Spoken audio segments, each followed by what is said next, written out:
Doctor Devendra पाल सरस्वती विद्या मंदिर inter college Bilari Moradabad में की ऑनलाइन कक्षाओं में आपका स्वागत है। आज यहाँ कक्षा 12 के बैंकिंग के अंतर्गत तीसरा चैप्टर साख पत्र की बात करेंगे। साख पत्र क्या होता है उसके बारे में आज हम जानेंगे। साख पत्र ऐसे पत्र जो नोटों की भांति ही लिए दिए जाते हैं, नोटों की भांति ही चलते हैं, साख पत्र कहलाते हैं। नोटों की भांति ही चलते हैं। कोई व्यक्ति उन्होंने जिस तरह नोट स्वीकार करता है उसी तरह उन साख पत्रों को भी स्वीकार करता है। जैसे मान लीजिए हम किसी को कोई चीज़ सामान बेच रहे हैं और वो हमें कैश ना देकर चेक काट कर दे रहा है तो हम उस चेक को भी प्राप्त कर लेंगे। जबकि चेक एक क्या है, कागज़ है, नोटों से अलग है, लेकिन फिर भी हमने उसे नोटों की भांति ही स्वीकार करा। इसका मतलब यह है कि चेक क्या है, चेक एक साख पत्र हो गया।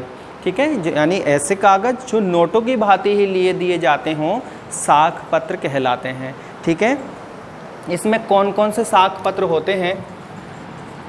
चेक होता है। चेक आप जानते हैं बैंक के द्वारा इसके भुगतान होता है। ठीक है, चेक, अभी मैं इसको चेक को और डिटेल में बताऊंगा। विनिमय विपत्र होता है, विनिमय विपत्र। विनिमय विपत्र आपने 11th में अकाउंटेंसी में भी पढ़ा था। विनिमय विपत्र के द्वारा माल खरीदा बेचा जाता है। मोस्टली इसका प्रयोग अब विदेशी व्यापार में ज़्यादा होता है। ठीक है, हुंडी, हुंडी आपने पिक्चरों में सुनी होगी, हुंडी से द्वारा लेन देन होते हैं। हुंडी, हुंडी के बाद बैंक ड्राफ्ट,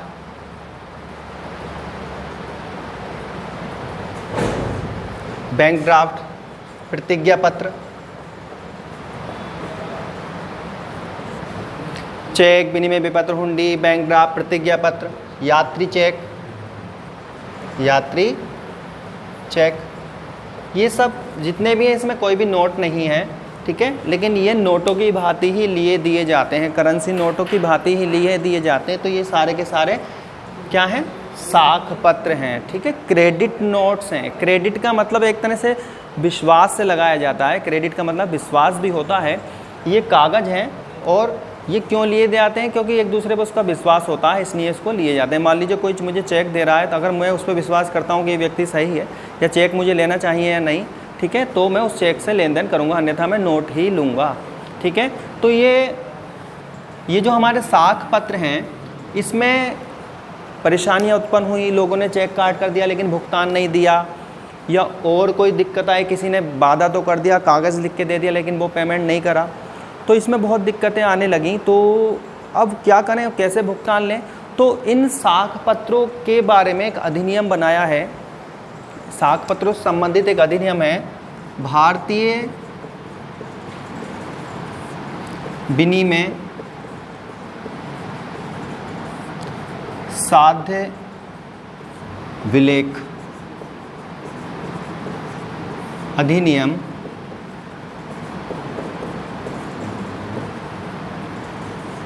1881, यानी 1881 का एक अधिनियम है जो अंग्रेज़ों के ज़माने का बनाया हुआ है।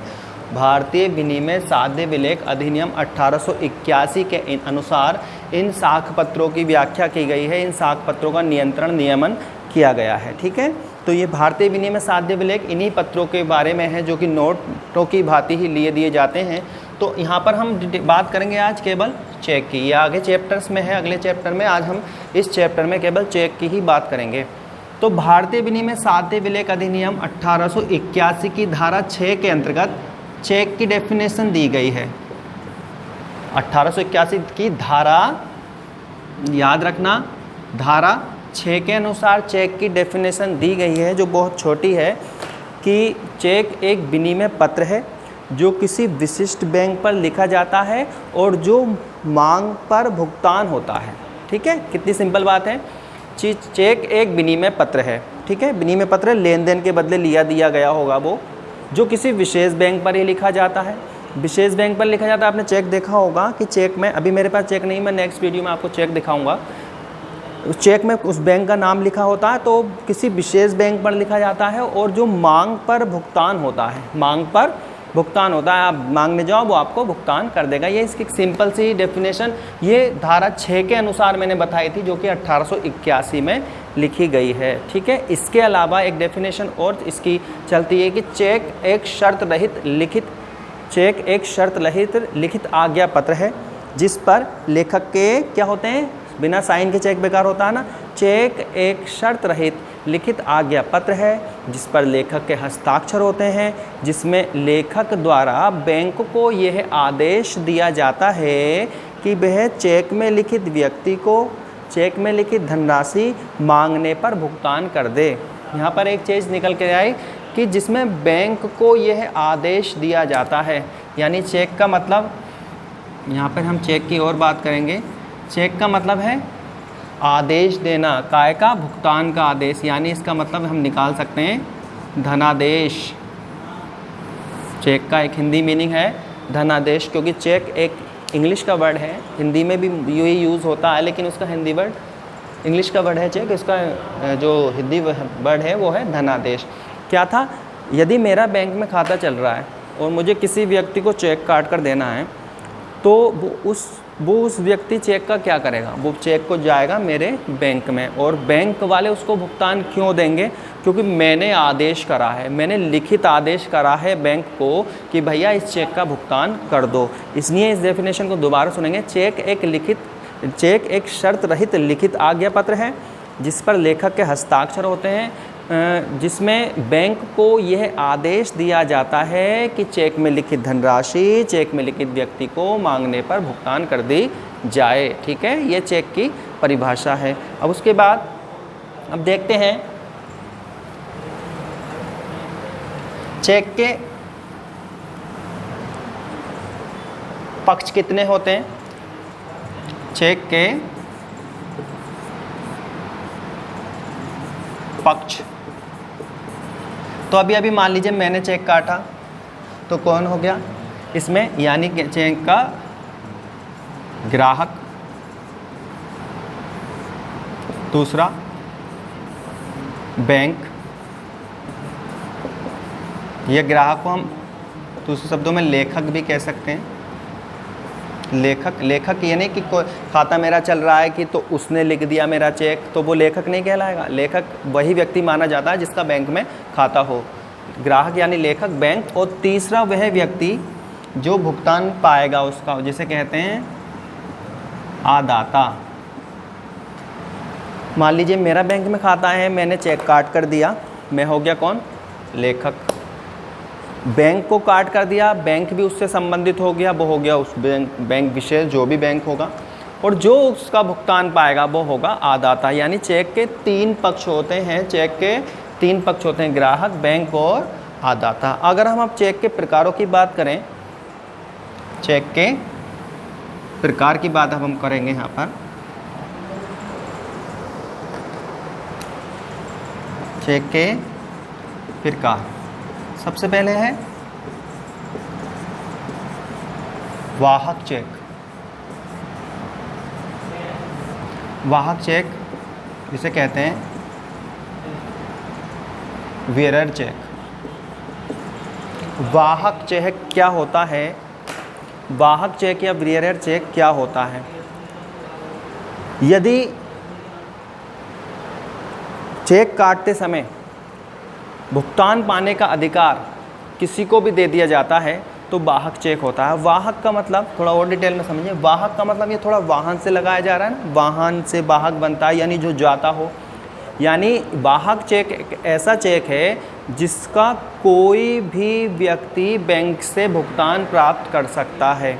कोई भी व्यक्ति, मान लीजिए मैं चेक काटते समय किसी राम नाम के व्यक्ति को, राम को चेक काट देता हूँ, राम को चेक काट देता हूँ, और वो चेक राम ना भुगतान लेके कोई दूसरा व्यक्ति, राम कहे श्याम को दे दे या किसी और को दे दे या गिर जाए, लेकिन जब वो चेक बैंक में पहुँचेगा तो बैंक उससे ये क्लियर नहीं करेगा कि तुम राम हो या कौन हो।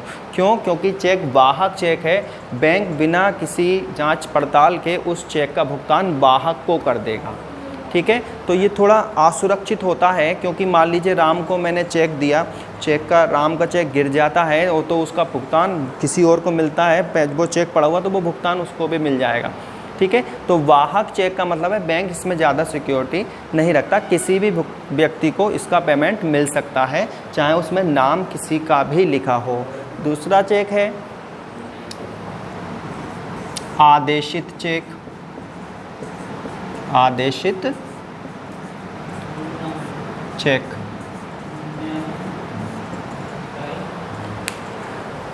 अब जो नए चेक आए हैं, न्यू चेक का जो सिस्टम आया है वो उसमें वियरर चेक समाप्त हो चुके हैं, अब ऑर्डर्ड चेक ही होते हैं। आदेशित चेक यानी ऑर्डर्ड चेक।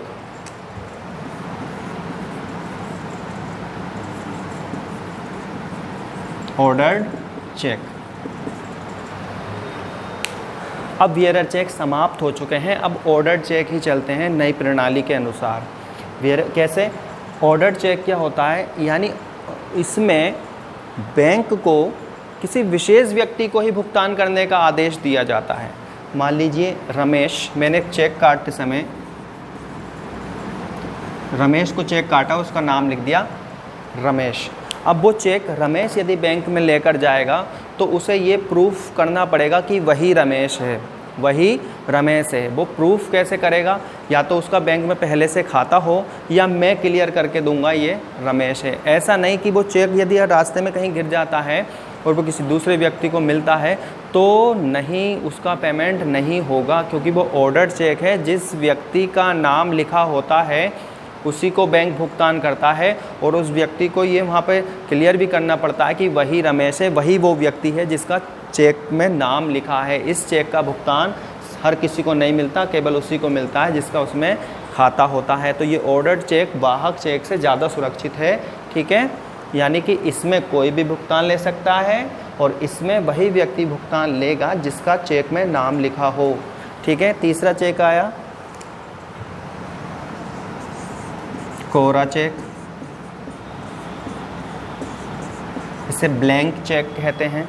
कोरा चेक मतलब ब्लैंक चेक कहते हैं। ब्लैंक चेक, कोरा चेक क्या है?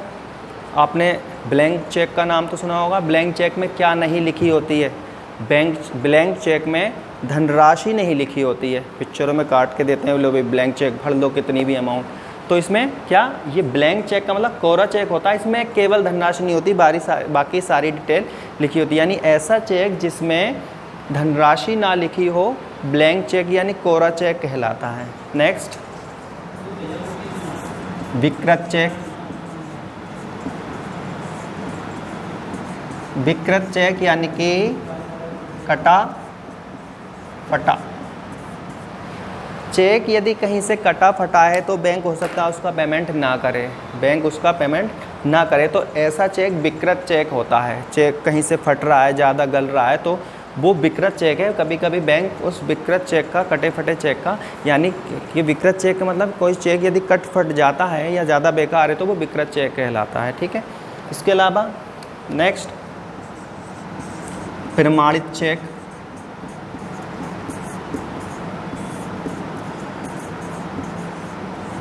प्रमाणित चेक क्या होता है?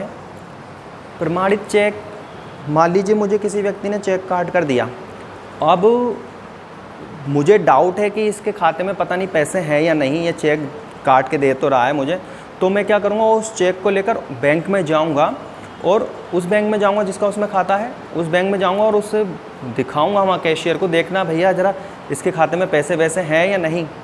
तो वो चेक करता है कि इसके खाते में पैसे हैं या नहीं, तो वो पैसे हों या नहीं तो वो उस चेक पर लिख देता है कि हाँ इस खाते में पैसे हैं, तो ये बैंक द्वारा प्रमाणित हो जाता है, तो ये प्रमाणित चेक कहलाता है। ठीक है, कभी कभी डाउट होता है चेक काट कर दे दो और पैसा उसमें होता नहीं है, तो बैंक में जाकर उसको क्लियर कर सकते हो, ये प्रमाणित चेक होता है। ठीक है, एक होता है नेक्स्ट बासी चेक,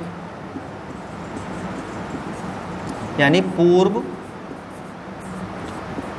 तिथीय चेक। पूर्व तिथीय चेक क्या होता है? बासी चेक से समझिए आप, यानी जिसकी भुगतान करने की जो अवधि है वो निकल गई हो, वो बासी चेक कहलाता है, पुराना चेक।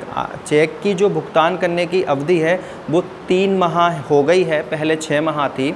अगर आज की डेट में कोई चेक काटा जा रहा है तो वो अगले 3 महीने तक भुनाया जा सकता है, 3 महीने के बाद वो भुनाया नहीं जा सकता। यदि 3 महीने के बाद उसको लेकर पहुंचेंगे तो वो बासी चेक कहलाएगा, ठीक है, पूर्व तिथि है चेक।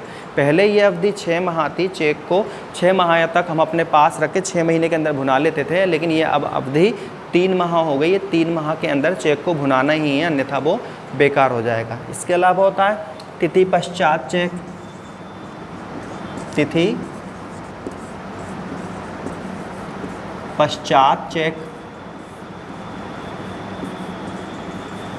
तिथि पश्चात चेक क्या होता है? ठीक है, आज जो मान लीजिए आज 1 अगस्त है और यदि मैं 10 अगस्त का चेक काट कर देता हूँ, 1 अगस्त में मैं 10 अगस्त का चेक काट कर देता हूँ और वो व्यक्ति आज ही या 2 अगस्त में या 10 अगस्त से पहले यदि बैंक में भुगतान लेने जाएगा तो उसका भुगतान नहीं किया जाएगा, क्योंकि उस चेक पर 10 अगस्त लिखी है। भुगतान उसका 10 अगस्त को या 10 अगस्त के बाद 3 महीने के अंदर ही किया जा सकता है।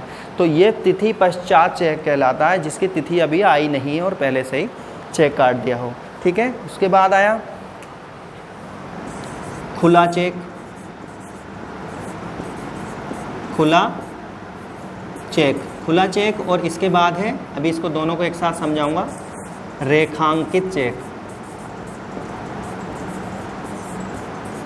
रेखांकित चेक, ये दोनों एक दूसरे के अपोजिट हैं, इसलिए मैंने ये चेक का रेखांकन क्या होता है पहले, फिर खुला चेक और रेखांकन दोनों एक साथ क्लियर हो जाएंगे। मान लीजिए ये चेक है, ये चेक है और चेक के ऐसे खड़ा हूँ, ऐसे चेक लिखेंगे, चेक के बाईं ओर, क्योंकि ये दायां है ये बायां है, चेक के बाईं ओर ऊपर 2 तिरछी समानांतर रेखाएं खींच देना चेक का रेखांकन कहलाता है। बाईं ओर जहाँ चेक लिख रहे हैं, ऐसा नहीं इधर इधर को, चेक के बाईं ओर 2 तिरछी समांतर रेखाएं खींच देना चेक का रेखांकन कहलाता है। ये हो गया रेखांकित चेक। और यदि किसी चेक का रेखांकन ना किया जाए तो वो हो जाता है खुला चेक, ओपन चेक। ठीक है, तो दोनों एक दूसरे के अपोजिट हैं। यदि आप रेखांकित करते हैं तो रेखांकित चेक, और ये रेखांकन नहीं करते तो खुला चेक कहलाता है। तो चेक का रेखांकन करने का क्या मतलब होता है वो अब हम थोड़ा डिटेल में समझेंगे। रेखांकित चेक को, चेक का रेखांकन, बाईं ओर ऊपर को 2 तिरछी ऐसी रेखाएं खींचना जो आपस में मिली हुई ना हो, उनमें थोड़ा गैप हो, वो चेक का रेखांकन कहलाता है। थोड़ा अब इसको थोड़ा सा डिटेल में समझेंगे क्योंकि ये इम्पोर्टेंट टॉपिक है। चेक का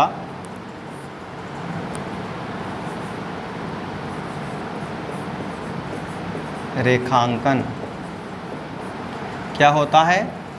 ये चेक है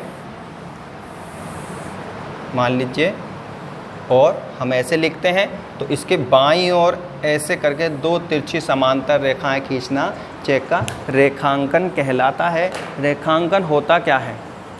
जब चेक का रेखांकन कर दिया जाता है तो इस चेक का भुगतान बैंक की विंडो पर नहीं हो सकता। विंडो मतलब हम जाके खड़े होते हैं लाइन में और ऐसे करके चेक दे के पैसे ले लेते हैं ना, तो ये विंडो कहलाती है। ऐसे चेक का भुगतान बैंक की विंडो पर नहीं हो सकता। इस चेक का भुगतान प्राप्त करने के लिए बैंक में खाता होना अनिवार्य है। बैंक में खाता होना अनिवार्य है। इस चेक को नोटों की तरह ही बैंक में जमा करते हैं, स्लिप भरते हैं और जमा कर देते हैं। ठीक है, तब इस चेक का जो भी रुपया होता है वो खाते में आता है। फिर आप इसे जिस तरह खाते से आहरित करते हैं रकम, वैसे ही रकम निकाली जाएगी।